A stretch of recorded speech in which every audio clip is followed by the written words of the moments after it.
আহারে, অসহায় টয়া বেগুন ভাজা খাবে বলে ওর মার কাছে কত বায়না করছে, আর দুষ্ট বাঘিনী সব ধরিয়ে দিল নষ্ট বেগুন।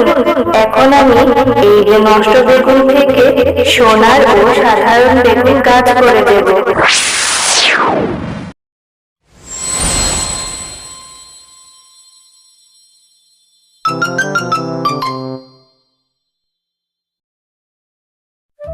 মা, ও মা, তোমার তো রান্না হতে অনেক দেরি আছে। ততক্ষণে আমি একটু মিনার সাথে খেলা করে আসি। আমার তো রান্না প্রায় শেষ হয়ে এসেছে, এখন গিয়ে করবি কি? আগে খাওয়া দাওয়া শেষ কর, তারপর একবারে যাবি খেলা করতে। ও মা, তুমি কি রান্না করছো? মারে, রান্না করার মতো ঘরে যে কিছুই ছিল না, শুধু দুটো আলু ছিল, তাই ভাতের সাথে আলুগুলো সিদ্ধ দিয়েছি। ও মা, আমার যে রোজ রোজ এই আলু সিদ্ধ দিয়ে ভাত খেতে মোটেও ভালো লাগে না। দেখ না মা, আমি যে বাঘিনী ভাবির ওখানে বেগুন খেতে কাজ করি, ওখানে এখনো মাসই হয়নি। মাস না হলে যে টাকাও পাবো না। মাস হলে টাকা হাতে এলে তোকে ভালো কিছু রান্না করে খাওয়াবো রে মা। ও মা, আমি যাই না, আমার একটু খেলা করতে খুব ইচ্ছে হচ্ছে, এসে খেয়ে নেব। আচ্ছা, যা তবে, কিন্তু তাড়াতাড়ি চলে আসিস, আমার রান্না কিন্তু প্রায়ই শেষ হয়ে এলো।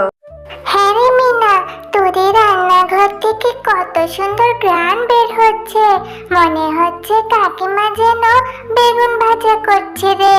হ্যাঁ রে তায়া, আমাদের বেগুন খেতে না অনেক বেগুন ধরেছে এবার, তাই তো মা আমার জন্য বেগুন ভাজা করছে।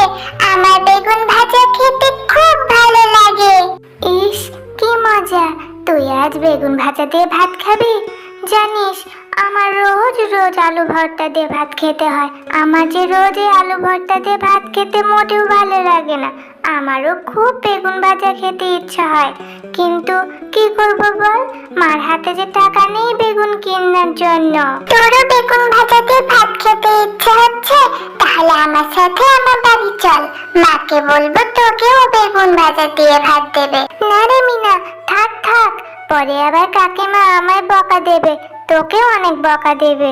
তুই তার থেকে বরং বাড়ি যা। আরে কিচ্ছু হবে না, চল চল, মাকে আমি বললেই তোকে বেগুন ভাজা দিয়ে ভাত খেতে দেবে। আমার সাথে চল তো। আমা, মা, তোমার বেগুন ভাজা হয়েছে? বাহির থেকে তোমার বেগুন ভাজার গন্ধ পাচ্ছিলাম, আর আমার তো খিদের পেটটা একদম চোচো করছে। তাড়াতাড়ি দাও তো মা, বেগুন ভাজা দিয়ে আমাকে খেতে দাও, সাথে আমার বান্ধবী তাকেও খেতে দিবে বেগুন ভাজা দিয়ে, আমি ওকে সাথে করে নিয়ে এসেছি। হ্যাঁ রে, আমার তো বেগুন ভাজা হয়ে গেছে, আমি এক্ষুনি তোকে খাবার দিয়ে দিচ্ছি।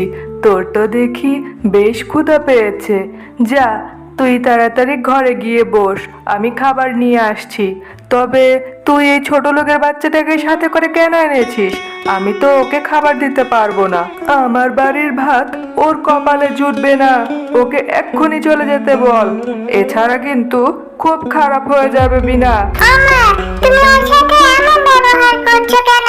ও তো আসতে চায়নি, আমি তো ওকে সাথে করে নিয়ে এসেছি।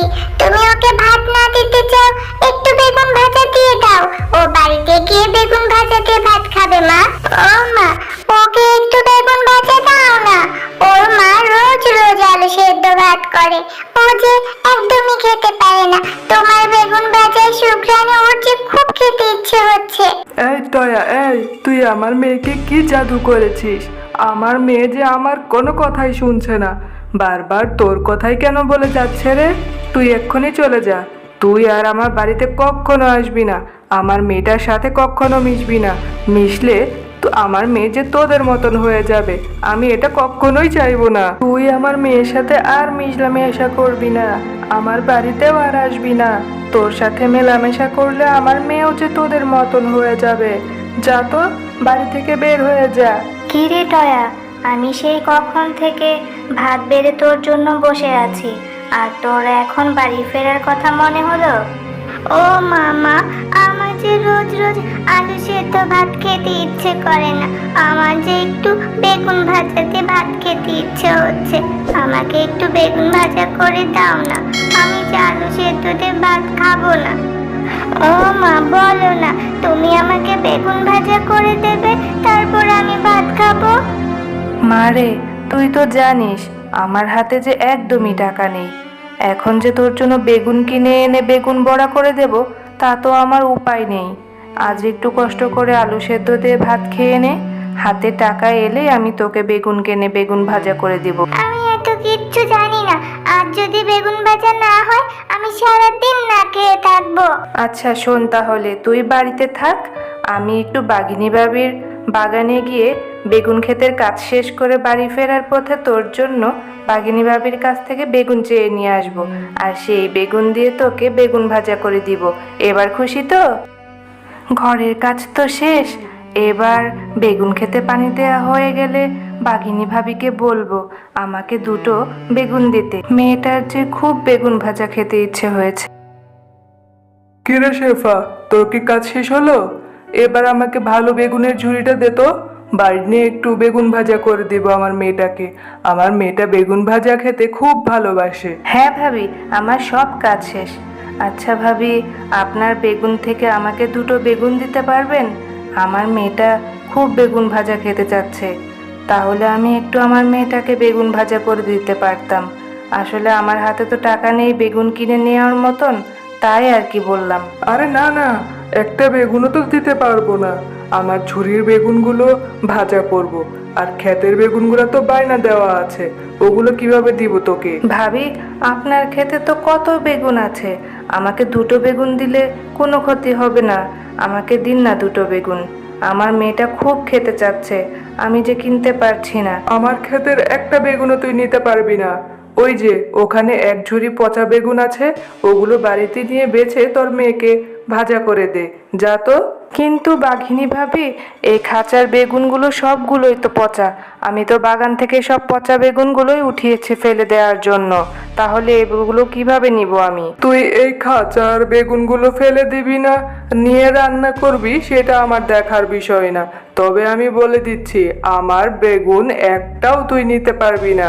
আচ্ছা ভাবি, আমি এই নষ্ট বেগুনগুলোই বাড়ি নিয়ে যাচ্ছি, দেখি যদি বেছে একটু ভালো পাই, ওগুলো দিয়েই আমার মেয়েটাকে একটু ভাজা করে দেব। না রে মা, দেখ তুই, এখানে একটুও যে ভালো বেগুন নেই, তোকে যে একটু ভাজা করে দেব তার কোনো উপায় নেই, তার থেকে বরং এগুলো ফেলে দেই। আচ্ছা মা, যেহেতু এগুলো সবগুলোই নষ্ট, তাহলে এগুলো আমরা আমাদের ঘরের চালে ফেলে দেই। এরপর সেই নষ্ট বেগুনগুলো শেফা তাদের ঘরের চালে ফেলে দেয়।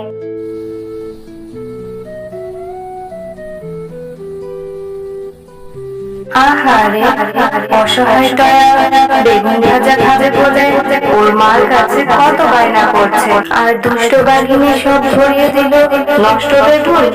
এখন আমি এই নষ্ট বেগুন থেকে সোনার ও সাধারণ বেগুন গাছ করে দেব।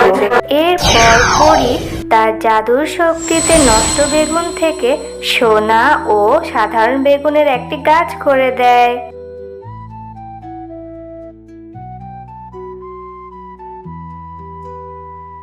ওমা, দেখো না, কাল যে আমরা নষ্ট বেগুনগুলো চালে ফেলে দিলাম, সেখান থেকে কত বড় একটা সোনার ও সাধারণ বেগুনের গাছ হয়ে গেছে। হ্যাঁ রে মা, এখন সৃষ্টিকর্তা আমাদের উপর মুখ তুলে চেয়েছে, এখন আমাদের আর কোনো অভাব থাকবে না।